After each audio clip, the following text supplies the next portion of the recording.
Hello student, आप सभी को इंडियन एजुकेशन में स्वागत है। आप लोग को पढ़ाने के लिए लाई हूँ अस्थि संस्थान स्केलेटल सिस्टम के बारे में, एनाटॉमी एंड फिजियोलॉजी में। तो देखिए, आप सभी वीडियो अच्छा लगे तो वीडियो को लाइक और सब्सक्राइब जरूर कीजिए।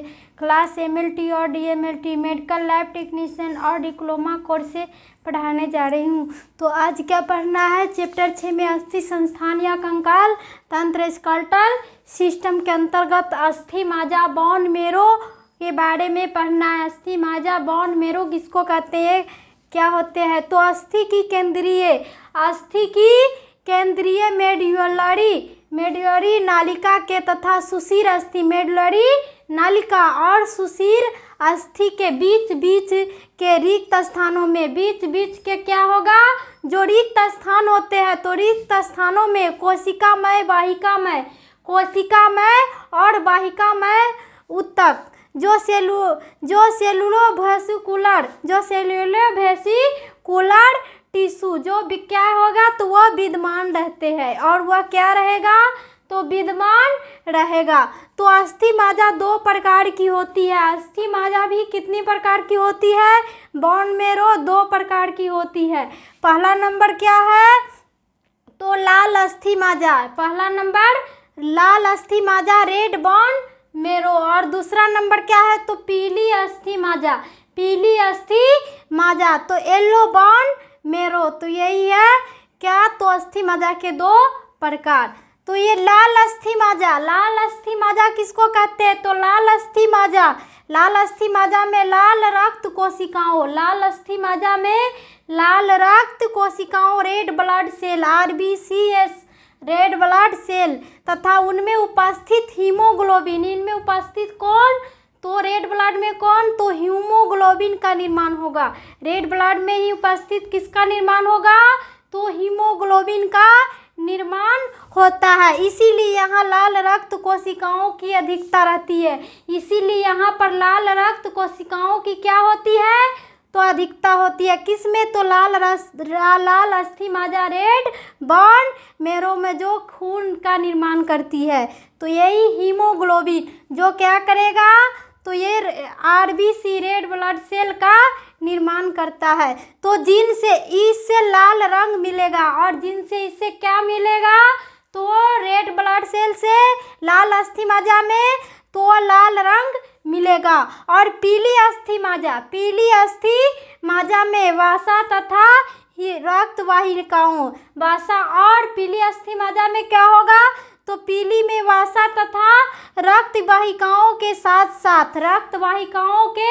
साथ रेटिकुलर ऊतक, कौन ऊतक, तो रेटिकुलर टिश्यू अधिक रहते हैं। और पीली अस्थि में कौन टिश्यू रहते हैं, तो रेटिकुलर टिश्यू अधिक रहते हैं, जिससे इसका रंग पीला रहता है।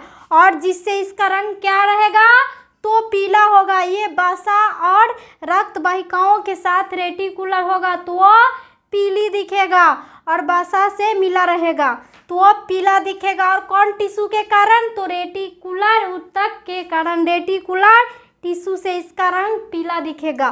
तो यही है पीली अस्थि माजा येलो बोन मैरो। तो इसमें श्वेत रक्त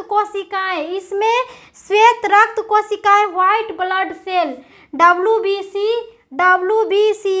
भी बनती है। और इसमें श्वेत रक्त कोशिकाएं में क्या बनती है, तो व्हाइट ब्लड सेल भी बनती है। और लाल रक्त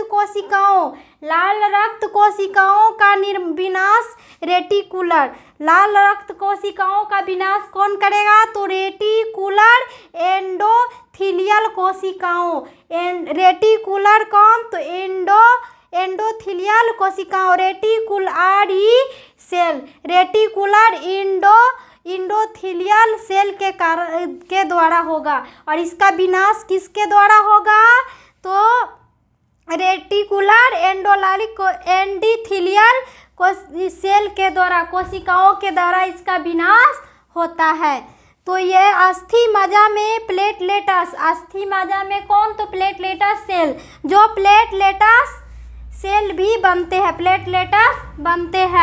तो एंटीबॉडी भी अस्थि माजा की ही रेटिकुलर एंटीबॉडी जो होती है वह भी अस्थि मज्जा की रेटिकुलर एंडोथीलियल कोशिकाओं के द्वारा ही बनती है। किसके द्वारा बनती है? तो एंडोथीलियल कोशिकाओं के द्वारा ही बनती है। तो अस्थि मज्जा के द्वारा ही प्लाज्मा का प्रोटीन का निर्माण होता है। अस्थि मज्जा के कारण बोन के मेरो अस्थि मज्जा बोन मेरो के कारण ही क्या होगा? तो प्लाज्मा प्रोटीन का निर्माण होगा। रेड मेरो के कारण क्या होगा? अस्थि मज्जा के कारण तो प्लाज्मा में प्रोटीन का निर्माण होता है।